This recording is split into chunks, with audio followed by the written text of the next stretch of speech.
नमस्कार आणि आपण पाहत आहात लोकहित लाईव्ह न्यूज चॅनल, आवाज सर्वसामान्य जनतेचा। श्री तेजमल गांधी कनिष्ठ विद्यालय ब्राह्मणगाव येथे विद्यार्थी प्रेरणादायी मार्गदर्शन कार्यक्रम संपन्न।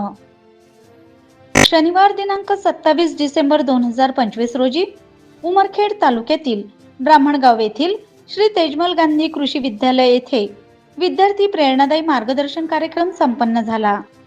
या कार्यक्रमाचे अध्यक्ष विद्यालयाचे मुख्याध्यापक विष्णूजी सादुडे, तर प्रमुख पाहुणे म्हणून सलग परिवहन आणि राज्य मार्ग मंत्रालय महाप्रबंधक मधुकरराव वाठोरे, उमरखेड पोलीस स्टेशनचे सहाय्यक पोलीस निरीक्षक विनायकराव रामोड, सांख्यिकी अधिकारी मुंबई प्रकाश वाठोरे, बीट जमादार दिलीपराव चव्हाण, मनीषाताई वाठोरे, संपादक सुभाषराव वाघाडे, संपादक विजय कदम, पोलीस शिपाई निलेश लांडे, पर्यवेक्षक हरिभाऊ खोकले उपस्थित होते।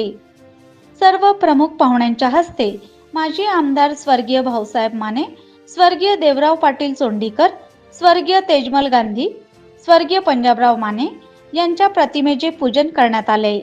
त्यानंतर उपस्थित प्रमुख पाहुण्यांचे शाल आणि पुष्पगुच्छ देऊन स्वागत करण्यात आले। यावेळी सहाय्यक पोलीस निरीक्षक रामोड साहेब यांनी मोबाईल मधील फ्रॉड लिंकमुळे अनेक लोकांची फसवणूक होऊ शकते, त्यामुळे आपली फसवणूक होत असेल तर सतर्क राहून 1930 वर संपर्क साधावा व शाळेच्या परिसरात किंवा कुठेही असभ्य वर्तणूक केल्यास व कायद्याचे उल्लंघन केल्यास गुन्हा दाखल करण्यात येईल असे मार्गदर्शनात सांगितले। विद्यार्थ्यांना महाप्रबंधक मधुकरराव वाठोरे यांनी आपल्या जीवनातील प्रवासाबद्दल मार्गदर्शन केले। यावेळी सर्व विद्यालयाचे शिक्षक शिक्षिका, विद्यार्थी आणि विद्यार्थिनी उपस्थित होते। या कार्यक्रमाचे प्रास्ताविक मुख्याध्यापक सादुडे सर, तर सूत्रसंचालन आणि आभार प्रदर्शन पांडुरंग माने सर यांनी केले। लोकहित लाईव्ह न्यूज साठी विजय कदम, उमरखेड। बरेच जणांच्या अकाउंट मधून पैसे जात आहेत हे तुम्ही ऐकलं असेल। तर मी सर्वप्रथम सर्वांना हे सांगू इच्छितो की जर तुमच्या पालकांना सांगा आणि जे कोणी मोबाईल धारक असतील, जर तुम्हाला तुमच्या व्हॉट्सअपवर किंवा यूट्यूब बघताना किंवा इंस्टा बघताना जे कोणतेही नको ते लिंक जर ओपन झाले तर ते लिंक ओपन करू नका, कारण फ्रॉड करणारे तिथे बसूनच आहेत। तुमचे पैसे तुम्ही कधी चूक करता आणि तुमच्या अकाउंटचे पैसे कधी खाली करायचे ते तिथे बसूनच आहेत। आणि फ्रॉड जगातल्या कोणत्याही कोपऱ्यातून करू शकतो तो माणूस, तो US मध्ये राहू शकतो, इंग्लंड मध्ये राहू शकतो, ते कुठूनही तुमच्या अकाउंटवरचे पैसे कमी करू शकतो। त्यामुळं एखादी लिंक जर आली तुमच्या व्हॉट्सअपवर अनोळखी नंबरवरून तर बिलकुल ती लिंक ओपन करू नका। जर ओपन केला तर तुमचा फोन हॅक होईल। हॅक म्हणजे तुमच्या फोनची सर्व माहिती त्या व्यक्तीला भेटेल घर बसल्या, आणि तुम्ही इथं काय काय करत आहात। समजा तुमचा फोन हॅक झाल्यानंतर तुम्ही फोन पे ओपन केला, फोन पे वर आपला पासवर्ड असतो, पासवर्ड टाकल्यानंतर तुम्ही जो पासवर्ड टाकला तो पासवर्ड त्याला माहित होईल, तो पण तिकडे फोन पे ओपन करेल, तुमची सर्व माहिती भरेल आणि तुमच्या खात्यातले सर्व पैसे कमी करेल, तो त्याच्या अकाउंटवर ट्रान्सफर करेल। त्यामुळं सगळ्यात पहिलं कोणत्याही प्रकारची लिंक ओपन करू नका। दुसरी गोष्ट झाली, जर एखादा सायबर फ्रॉड झाला तर आपल्याला एक टोल फ्री नंबर आहे 1930 जसं तुम्हाला वाटलं तुमचा फोन हॅक झाला, तुमचे पैसे गेले, सर्वात प्रथम तुमचा फोन जर लागत नसेल तर दुसऱ्या फोनवरून 1930 नंबरवर कॉल करायचा। लगेच तुम्हाला तुमच्यासोबत जे काही घडलं ते त्यांना सांगा। सर, माझ्या जीवनाचा जो प्रवास आहे, शाळेचा प्रवास म्हणा आणि तसाच पुढे जीवनाचा प्रवास ह्याच शाळेतून झालेला आहे। मी या शाळेचा 1980चा 10वीचा विद्यार्थी होतो आणि त्यावेळेस जेव्हा 10वीचा रिझल्ट लागला होता त्याच वर्षी आमच्या इथे ह्या शाळेमध्ये 11वी आणि 12वी करण्याचा असा एक प्लॅन चाललेला होता किंवा एक सँक्शन आलेलं होतं या शाळेसाठी। पण ते जे 11वी 12वी जी होती ती को एज्युकेशन टाईपचं हे होतं की ते कृषी विद्यालय वगैरेच्या नावाने असल्यामुळे मला कृषी हा विषय, जरी मी कृषी प्रधान शेतकऱ्याचा मुलगा जरी असलो तरी मला शेतीच्या पेक्षा इंजिनिअरिंगला जायचं होतं, म्हणून मी इथे न हे करता तर मी 10वीच्या नंतर पास झाल्यानंतर लगेच मी पुढच्या शिक्षणासाठी बाहेर गेलेलो. तर 10वीमध्ये जेव्हा रिझल्ट आला तर ती कदाचित पहिली अशी वेळ असेल, 10वीचा त्या वर्षीचा कदाचित पेपर टफ असेल, हार्ड असेल. मी पहिला असा विद्यार्थी होतो यवतमाळ जिल्ह्यातला आणि आपल्या शाळेचा पहिला जो टॉपर होतो पण फर्स्ट क्लास नव्हता. लक्षात आलं?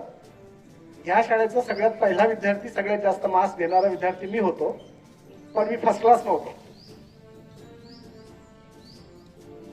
मला 60% सुद्धा मार्क्स 10वीला इथे भेटलेले नव्हते या शाळेमध्ये.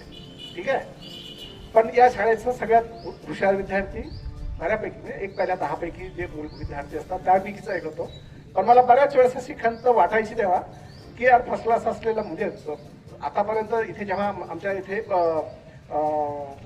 जेव्हा क्लासेस चालायचे त्यावेळेस असं होतं की 5वी वर्गात जर मुलगा पास झाला असेल, फर्स्ट क्लास जर आला असेल, पहिला विद्यार्थी, पहिला, दुसरा, तिसरा, पहिल्याला एक पुस्तकाचा सेट मिळायचा, दुसऱ्याला अर्ध्या किमतीचे पुस्तके मिळायची आणि तिसऱ्याला 25% पुस्तकाचं किंवा तेवढीची किंमत तिचं बुक्स किंवा असं काही द्यायचे. असं तो प्लॅन साधारणपणे बऱ्याचशा 80, 81, 82 पर्यंत चालला होता. असं रामोड साहेब, त्याचप्रमाणे वाठोरेताई, पत्रकार बंधू, शिक्षक, शिक्षकेतर कर्मचारी, विद्यार्थी मित्रांनो, आज या ठिकाणी ज्या कार्यक्रमाचं आयोजन करण्यात आलेलं आहे ते म्हणजे विद्यार्थ्यांना कायदेविषयक माहिती आणि त्यांचं ज्ञान पुरवणं.